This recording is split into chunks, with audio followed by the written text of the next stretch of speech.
Firstly, we've got a very interesting topic today, looking at 5 questions in particular. So we're really going to be looking at supply chain excellence and looking beyond the plant. So some of the topics that we'll be discussing today is digitalisation and talking about the Internet of Things, some of the other latest buzzwords that we've been hearing in the supply chain world, and Industry 4. So I want to firstly pass over to Ms. Uma to discuss the topic on what do you believe are the key trends changing the supply chain management in today's world. As we all know, supply chain is evolving rapidly, and could you share some light on the latest technologies and innovations that you believe is happening in this space? Well, thank you very much. First of all, I'm very delighted to be here today. And extremely happy to share Rawabi Dairy Company, one of the experiences that I have been through for the last 15 years. Well, I deeply believe that this is a software era where you will be able to digitize and automate your operation as well as your processes. Now, automation or automating your operation is something I'll leave it to some other guests to talk about. Since I'm a fan of softwares, I just wanted to give you a brief about how Rawabi experience when it comes to this. That we are dealing with a very, very, very sensitive product. It is related to human being health. We are able to follow up with human and animals, into that sense that we know exactly how is the animal performing, how is the health of that animal, what is the parameters of the production of milk, is it matching with the specification or not. Imagine you are sitting in your desk and you are able to follow this from the first step to the moment that bottle is loaded. Now this is part of the internal supply chain itself, which I would like to call it value chain now, because software now is allowing you to generate profit, not saving in a sense. Because we deeply believe that you generate profit when you procure and when you produce, not when you sell. Again, we are able to follow up with the bottle of milk we provided to all of you in the morning, up to the moment that you are taking it from the shelf. So softwares allow us to do this. I mean, we in supply chain, we're very much keen to follow up with our softwares up to that level. When it comes to realization of your need, how to digitize that, how to basically be able to save the time in the process, because again, there is a lots of time consumed in the process, not in the operation, which now people should be basically focusing on that instead of looking at the mechanism, and because it's available, to be honest. It's just if you can afford it or not. Softwares, I think it's more affordable, where you will be able to digitize and follow up life with your process. I believe we should be able, in the next 2 months, I don't know how many of you knows or heard about Ariba sourcing. Can you just raise your hand and tell me how many? Very few. Well, guess what? I think we can share ideas together later on. It is a very powerful software presented by SAP. It will allow you, using your own mobile, regardless the brand, okay? You will be able to launch your RFQ, receive live quotations, decide what to do, and if it is commodity, you will be able again, in the same software, to know what is a trend, what is the current price in the international indexes. Imagine you will be able to decide, or the buying process is going to be cut to 9, 15 minutes, half an hour. It's a perfect world, right? I'm looking forward to reach that day, and it is one of our KPIs for 2019 that we should be able to do that actually. One more thing is, again, automation or softwares allow us to basically have a better control in the details of the supply chain process, where we can simply send a message to our sales representative. Close the door, temperature increases, where are you? Why you are selling this? Go to this shop. Imagine, this is currently happening, ladies and gentlemen. And I think we will have more time to discuss this in details in the networking panel. Thank you. No, very, very good. Thank you very much, Mazamal. Omar, I just want to twist the question around a little bit for you. Instead of talking about the general changing technologies, can you just share with me, or the audience more than me, some of the challenges that you've had potentially with looking at some new technologies in your current role that you play, and how you are overcoming some of the challenges to bring the business forward to meet the demands of your customers? So the way we look at supply chain today is very different to how we used to look at 15, 20 years back. Today, everything is driven by, in our industry, how you will win at the shelf. So you start from the shelf, how the consumer is going to come and make a choice about your product, and how do you design the supply chain to meet that need. It's the time where you have to deliver the supply chain to provide differentiation at the end point, while when you move upstream in the supply chain, you go to the suppliers, you go to the transporters, you go to the shipping lines, more and more mergers are happening. So while at the top end of the supply chain, there is more and more bigger players coming in, at the bottom end of the supply chain, imagine all of us use soup.com and Amazon. We want to have the ability to be able to order one single unit which we want delivered at our home. So the biggest challenge is, how do you come from this head of the supply chain where you have such mass big players? You deliver a supply chain which can go and deliver single units with the required. Somebody wants a certain way it has to be delivered. Somebody wants to be delivered at a certain time period. This is the balance, which is the biggest challenge. And the way we have to go about this challenge, as Muzammil was saying before, is how we make better use of IT systems.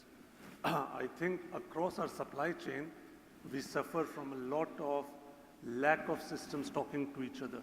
There are systems which one node of supply chain might have and one other node. These systems don't talk to each other.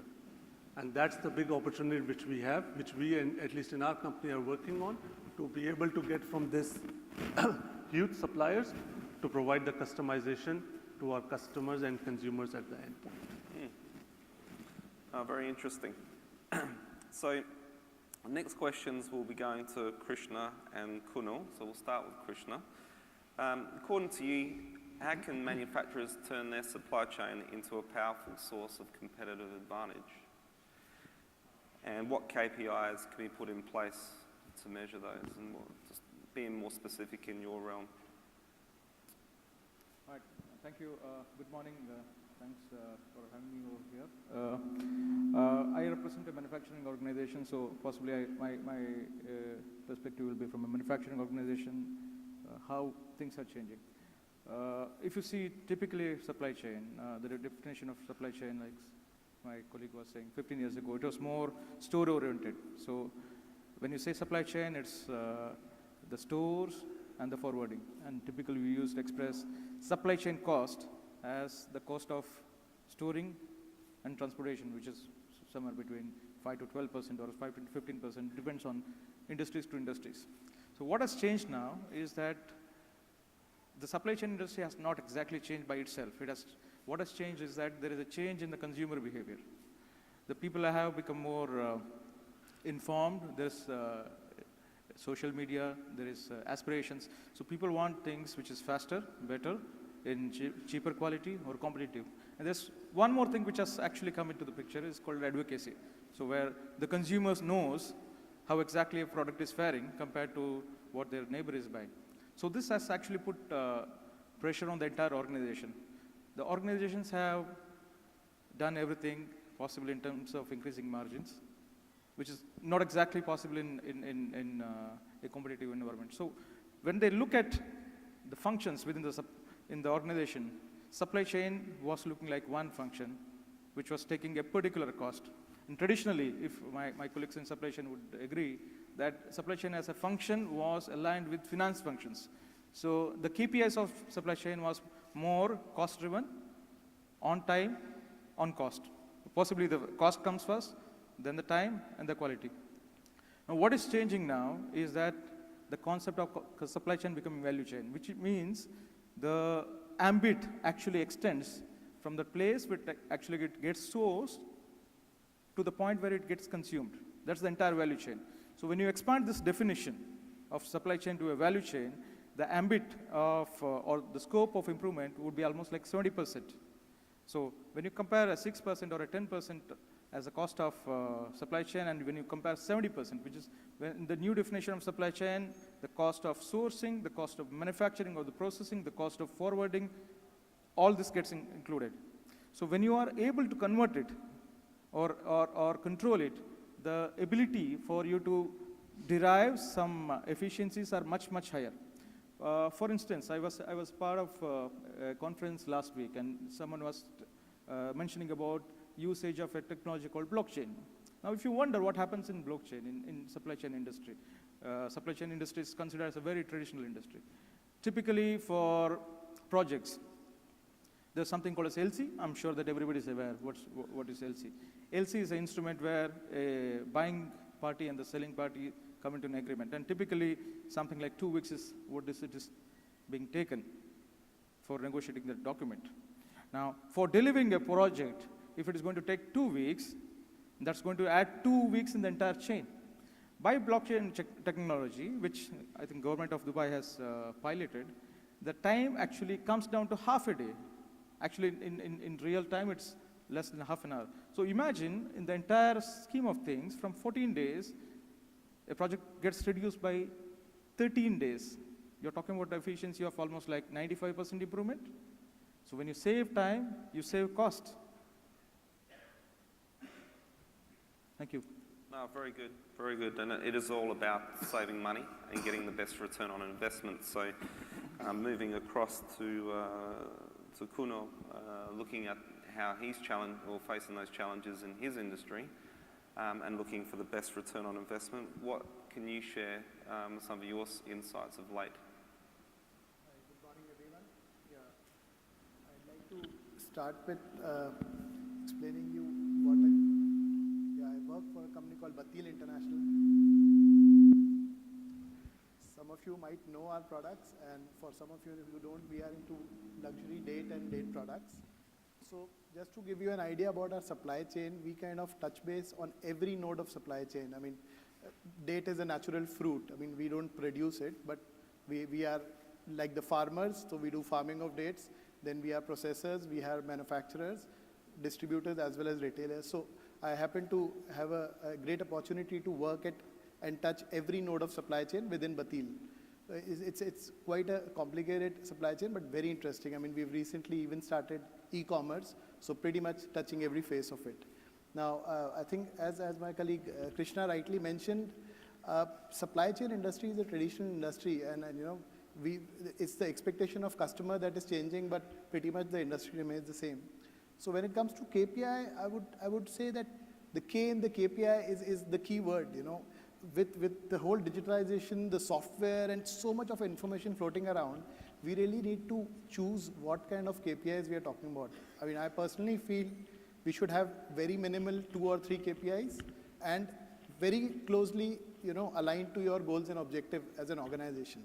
I mean, being a traditional industry, I would stick to the basics, time and cost, as the 2 most important parameters when it comes to KPIs of supply chain. So as a manufacturer, we kind of look at the input side, which is the cost. So whether it's your cost of procurement, it's a cost as a percentage of logistics, or you know, the cost of making the goods.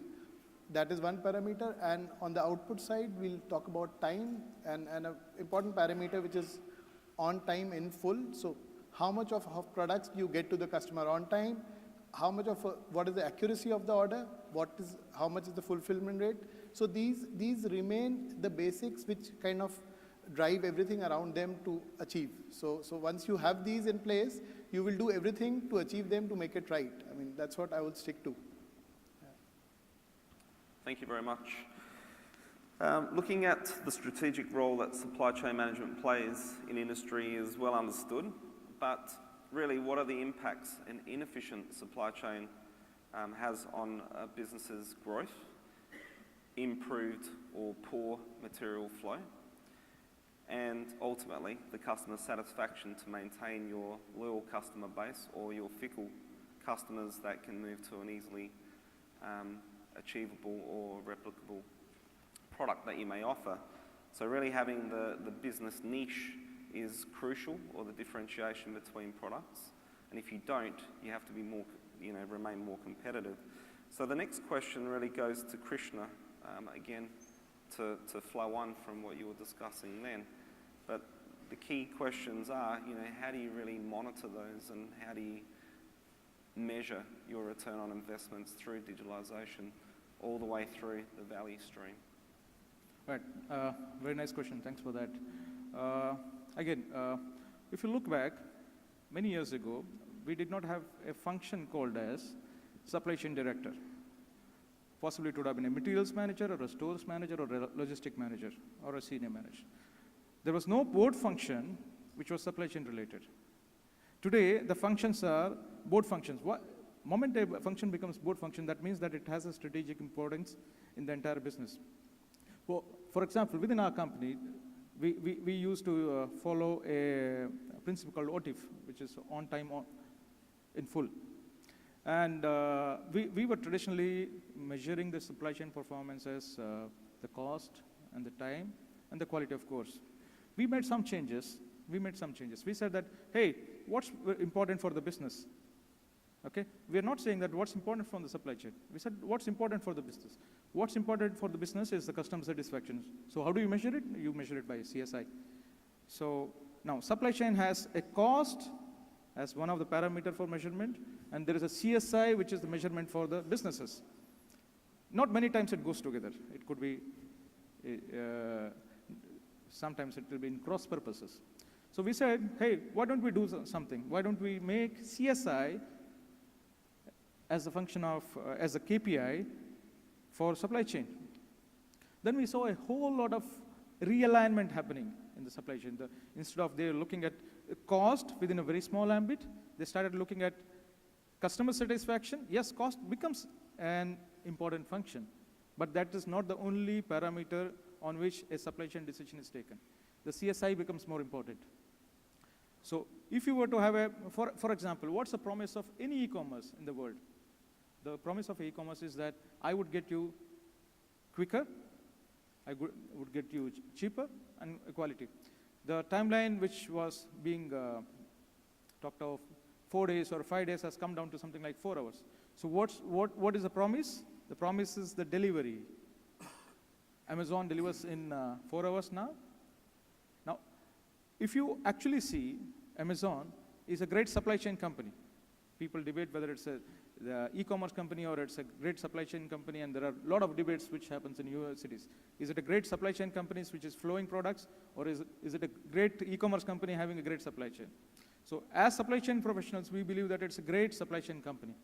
And the reason they have become so successful is their promise of delivery and the way they have been able to adhere to it.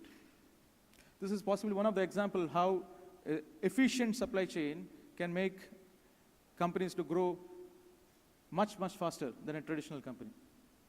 Yeah, great answer. That's fantastic to hear that. And from your side, Kunal, what are some of the challenges that you've been facing in regards to seeing where you have hemorrhaged money out of the business? You don't have to be too specific with that, but talking more about how you've clawed back and gained the confidence in the business to really excel in the growth of the company, because it is really where the supply chain makes or breaks the business. Yeah, I'll go to a couple of examples and specific to a manufacturing industry. Again, referring to a very, very old principle of bullwhip effect, which is probably coined in 1960s, but I think most of us in our room till date suffer from the same. I mean, it's all about little variation in the demand side can have a huge impact on your inventory, whether more or less. I mean, taking some of the examples, I mean, you have examples Googled all over the place, but some of the major disaster, how with excess inventory or less inventory, people have suffered. This is, I think, back in 1999 when Hershey's changed their ordering and delivery process close to Halloween, and Halloween is probably one of their biggest season for chocolate sales.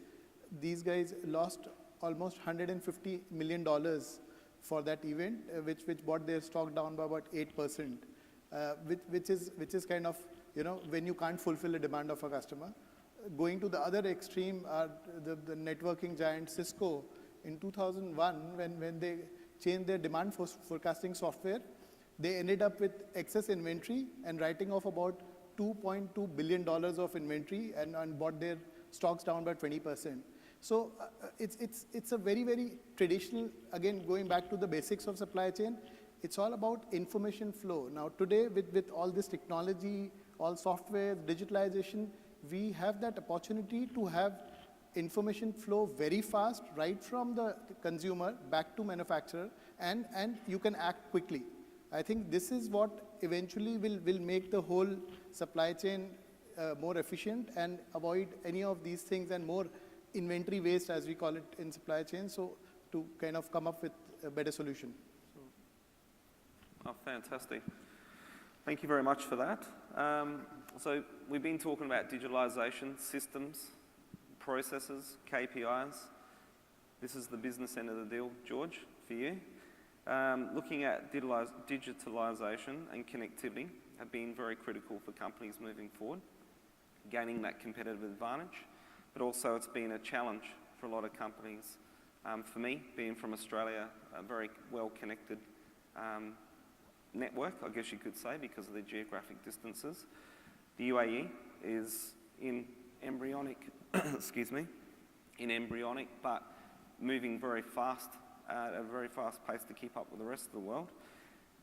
If your company isn't global, it could become more of a challenge to move into the digitalization world, but if it is global, it's necessary. Some of the challenges that you've had, can you just share with us some of those insights? Maybe one or two, just to start with, please. So good morning, everyone, and very glad to be here. It's between the break and us now, so we have to keep the audience awake. So first of all, let me start with a question. How many of you in the room are aware of the Gartner company and the Gartner evolution model of supply chain? Okay, so I have to explain what I'm going to talk now. So Gartner is a company that is a consulting company that is specializing in supply chain, and they have developed certain models. And one of the models they have developed is that as supply chain management is evolving through the years, companies are following a path. And they start from the very first stage, which is very reactive, which is the typical day of a supply chain person. You know, you receive a phone call, somebody has a problem, the client complains, the machine is down. You know, this is the kind of daily life that usually starts in supply chain.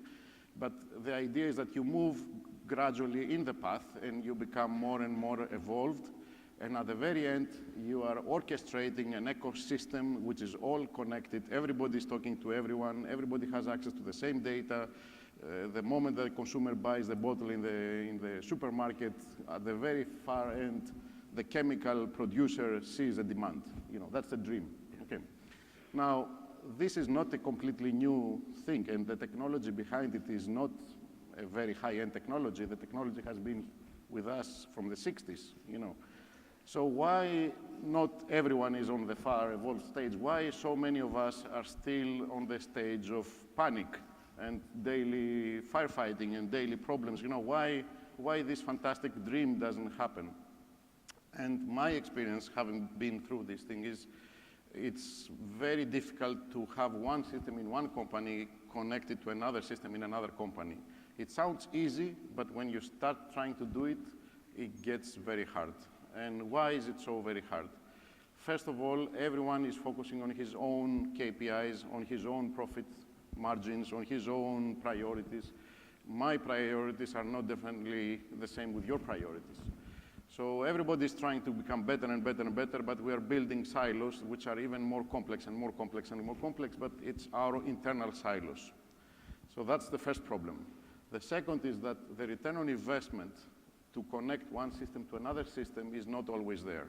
It sounds good, it sounds like a good idea, but when you start talking to your IT people and they come with a bill and they tell you, you have to go to your UAT testing, you have to go through quality, you have to go through this and this and this and that, and the bill is like $100,000 just to set up a simple NDI message that will announce to your customer the order, you say, I'm never going to get this money back.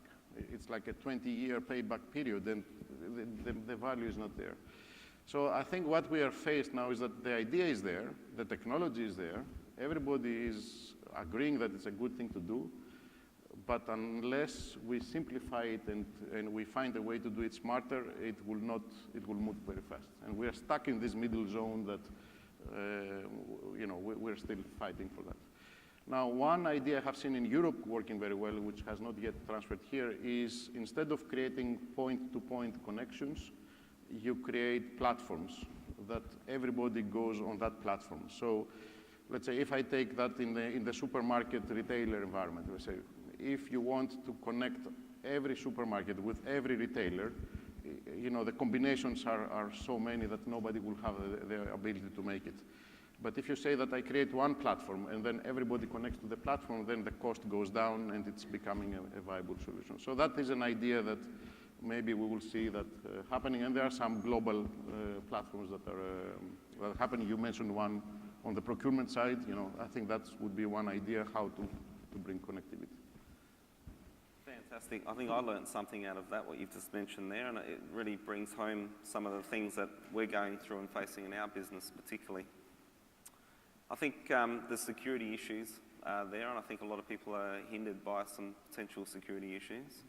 And having a platform as such, if we gain the confidence in it, big data, I think will really take off in terms of what we really can do, and what we know today is about this much versus what there really is out there and what potential we could have. And like you say, the more people that will become part of the platform will really drive the cost down, so the investments will become, or the return on investments will become far more, beneficial for a business that's trying to work on CapExes or operating expenditure. Just want to push the question to Muzamil here. What's some of the challenges that you're facing? I mean, I know, George, you've pretty much given a perfect answer there, I think, and you've also answered some of question 5, I think, part of Industry 4, which we'll elaborate into shortly. Just watching the time here, we've got about 6 minutes left for 10 minutes worth of questions and answers. Hopefully we get those.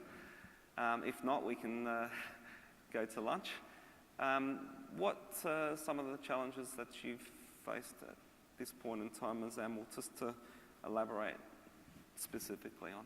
Well, when it comes to technology, though we all love technology, but it is one of the frustration caused sometimes when the system hang up or there is no available connectivity somewhere here and there. You have a lack of knowledge how to utilize or how to use the software itself, lack of training. But again, those are all manageable, to be honest.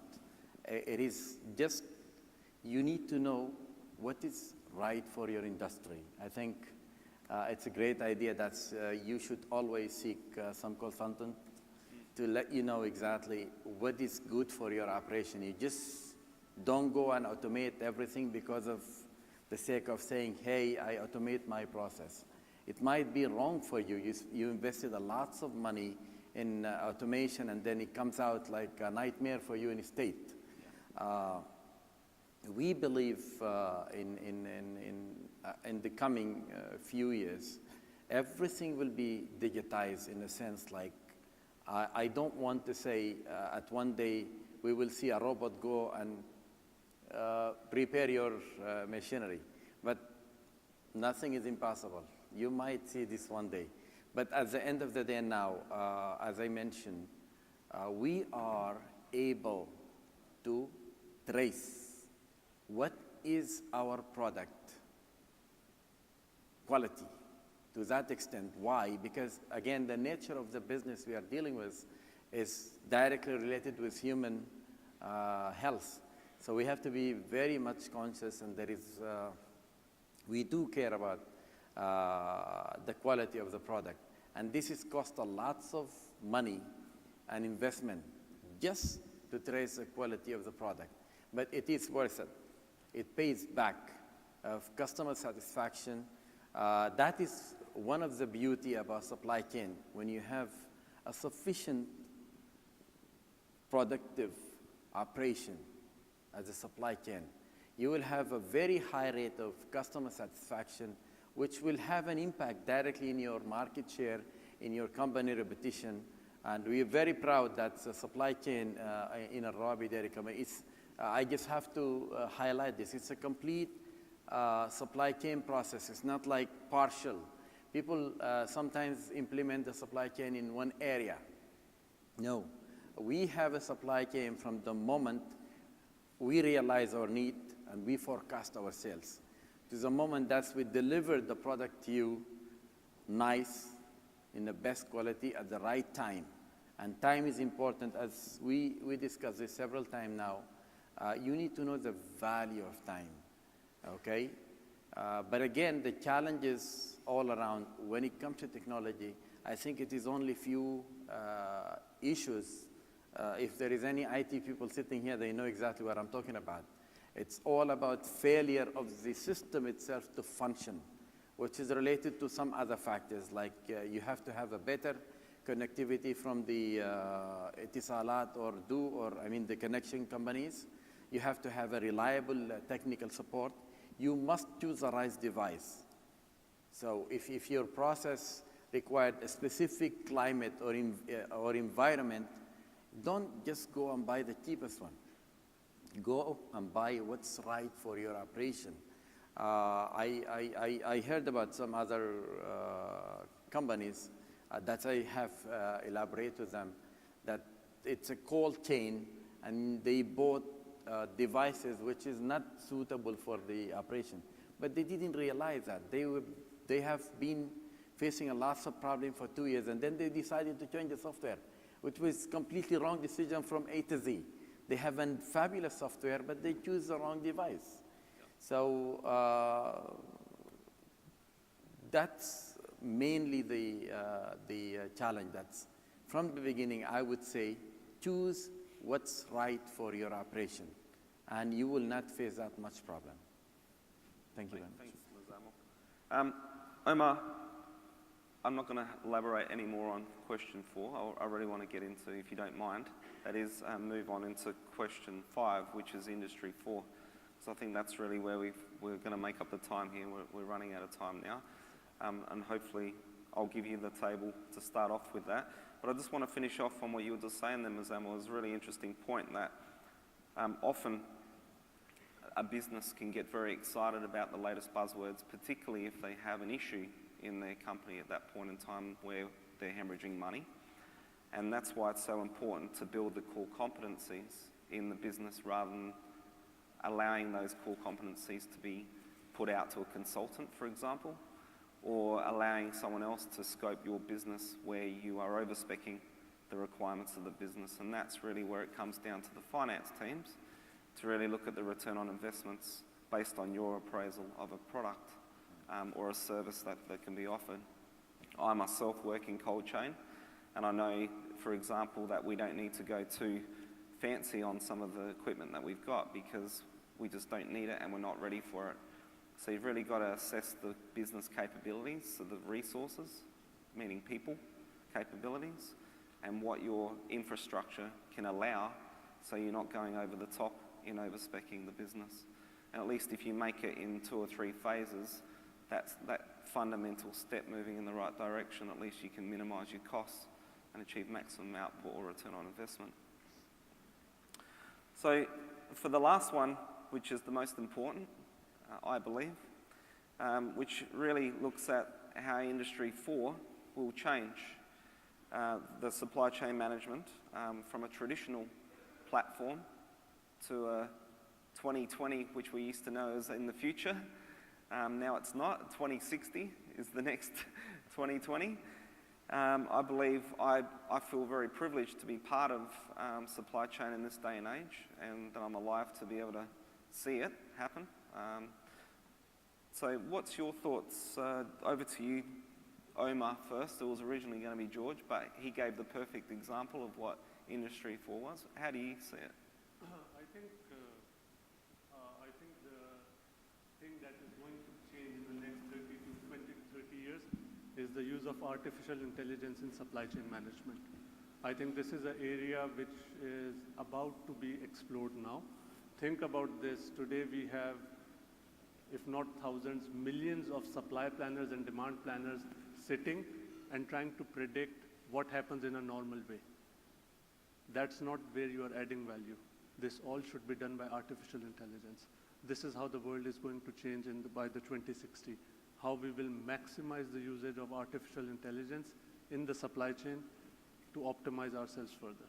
I think we have less time, so I'll just keep it very concise with that. Yeah, well, if anyone else has anything else to add there, but I'm sure there'll be other people in the audience that might have their take on this as well, and I think it'd be really interesting to hear someone else's or some others' viewpoint on this. One point, yeah. Sure. I think one thing that we are always looking into manufacturing is, if you're into manufacturing, you care about cost. Cost is your daily hustle, how do I keep the cost down? But I think with the technology that's coming now and the connectivity that you have, ideally we need to move not only about cost, but about how fast can you change over your machines, how flexible you are to change your demand up and down, how can you create more complexity out of the same factory and more products, more choices for the consumer. So the way things are going, I think complexity is going to only increase, it's not going to decrease.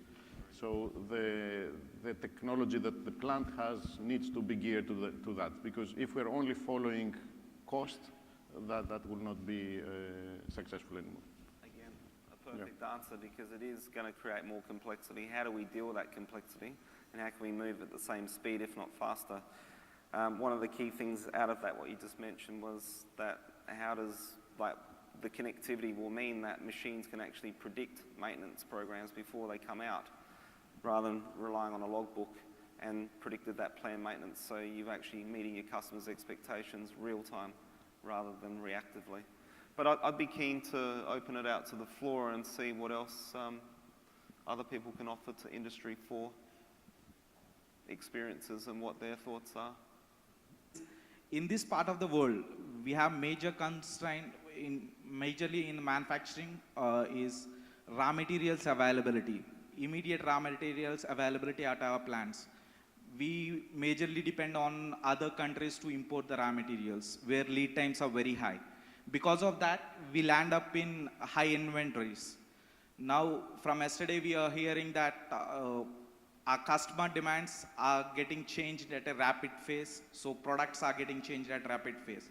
So how do we deal this situation where we have raw material which was ordered few months back and not valid now? So how can we deal this situation in Industrial Revolution 4.0? Well, Thank you. Thank you very much. It's one of the challenges that's always supply chain is facing. I would say you need to look at the planning process, because you don't buy just because of buying, because of requirement, because of needs. You need to know exactly the lead time of everything that you're buying. It's amazing that a little 200 milligram of juice bottle required 46 items. You cannot produce it with 45. I cannot have one less. And everything is coming from outside, almost imported, and some of from local, and I'm very happy that one of my partners was sitting here. So the main thing is you need to plan your requirement in such a way it is integrated with your production requirement. You don't plan for the sake of planning. I need to keep 3 months of stock. No. That is also will have an impact in your financial system, where you have a big pile of stock and then Again, it is money frozen in your warehouse. You plan it in such a way that everything is a flow. As we said, they need to talk to each other. Your systems, your vendors, your suppliers, your production, everything need to talk to everything. They have to talk to each other in order to avoid such situation, going out of raw material or going out of ingredients or whatever. That is, I believe currently is a very rare scenarios now. People are very much advanced of such such issues. Just look at the planning. Planning is required, I guess, in your scenario. I'd like to just add to that as well, Mazamal. Two things that I can think of immediately. One would be raw material rationalisation, number one. And number two, really looking at the integration of, going back to what George was saying before, on platforms and understanding potentially point of sales systems with your customers. So really getting the real live data moving forward would give you that forward visibility rather than just relying on a purchase order or a forecast. Because as we all know, the forecast can be quite variable depending on what industry we work in. And the third thing on that as well, if you have the flexibility or the opportunities, is to obviously look for local suppliers. And that's a given. That doesn't require industry for. That's back in the 1960s and 1900s. I just want to add one point to that, very, very fast. The lead time. How do you calculate your lead time? Is it from the moment you realize your need or from the moment you issue your PO? If it is from the moment you issue a PO, you're wrong. You just lost the time, the processing time for ordering. So it is from the moment you realize, I need this item. That is a lead time. If you calculate it the proper way, you will not face a problem. I'm from manufacturing industry.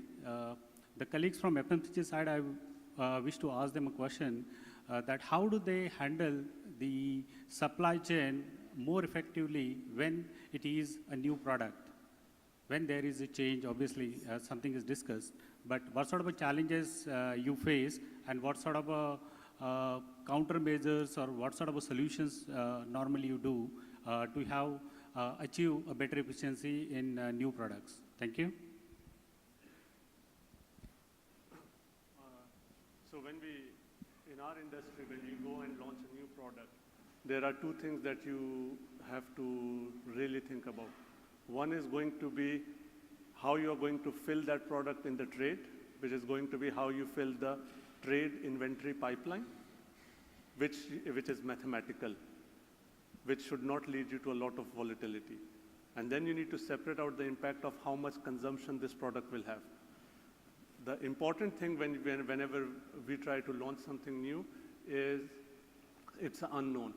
So rather than trying to optimize inventory at that time, but only for the consumption piece. Sometimes the mistake you make is that you try to protect for the overall launch. The consumption piece is the one where you will have volatility. You will never have volatility on the pipeline of the trade inventory because that's a mathematical number of stores, how much shelf you have, and how much units you are putting. So the important thing is on the consumption front, you carry the right safety stocks. It might lead to inventory issue, but the fact is you don't want to take a risk on inventory when you're launching something new. This is what I would suggest for such a launch. Morning, gentlemen. My name is Jude Linares from Dabur International. I think a very important point that was touched after the panel discussion was the issue on forecasting. We call it demand sensing. What are the latest trends that are currently there? Because in my view, I think the demand sensing is the most important aspect of the entire supply chain. So we actually do the IBP. So is there something much beyond IBP that is there available today, which could help in the demand sensing cycle? I was saying in demand planning now, actually the demand planning is not restricted to only the planning part of it. I mean, with the whole industry 4 and what I like to call as supply chain 4, it's become more of a real-time thing. I mean, when a customer picks up a product off the shelf, it goes right till manufacturer.